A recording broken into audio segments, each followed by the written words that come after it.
now.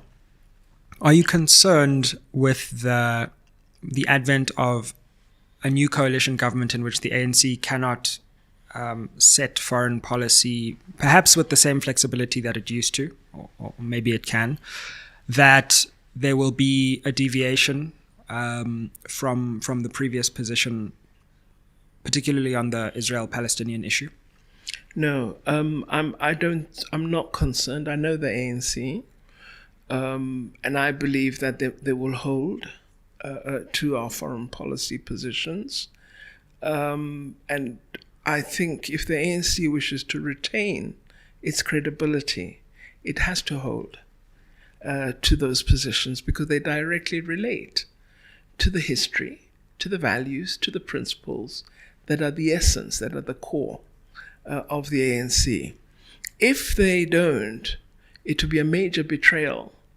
And I think also it would be, giving in to the Democratic Alliance, that we don't know anything really as the ANC. They've not been our friends.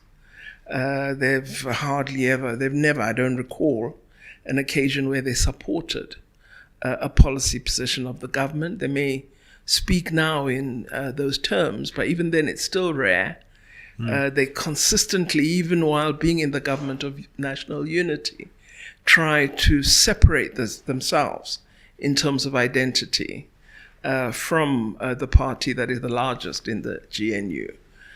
So I think knowing, as the leadership of the ANC does, that at every national Congress, the Congress adopts a resolution on Palestine, knowing the feeling of the ordinary member of the ANC, knowing the popular support for the cause of the Palestinian people, because from the streets and where I walk, ordinary people understand oppression.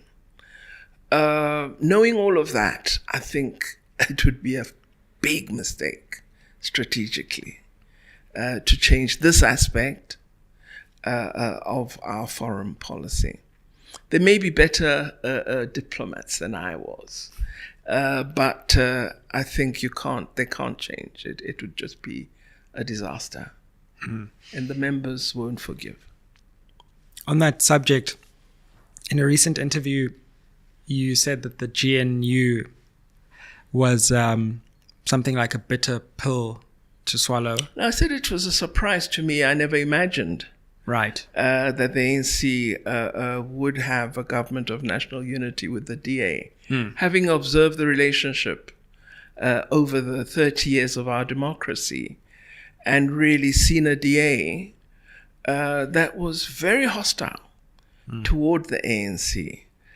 So I am wondering, what are the underlying interest and reasons for what we're seeing, and what will the outcome be?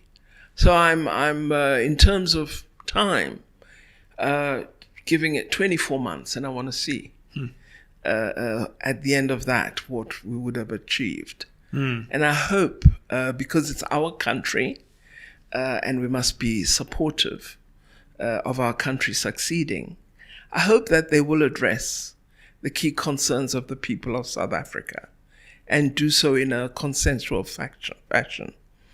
And I hope that they'll put aside, the party interests and put the national interest first. So I'm giving it time, and I pray for them. It's a fascinating moment in our country's history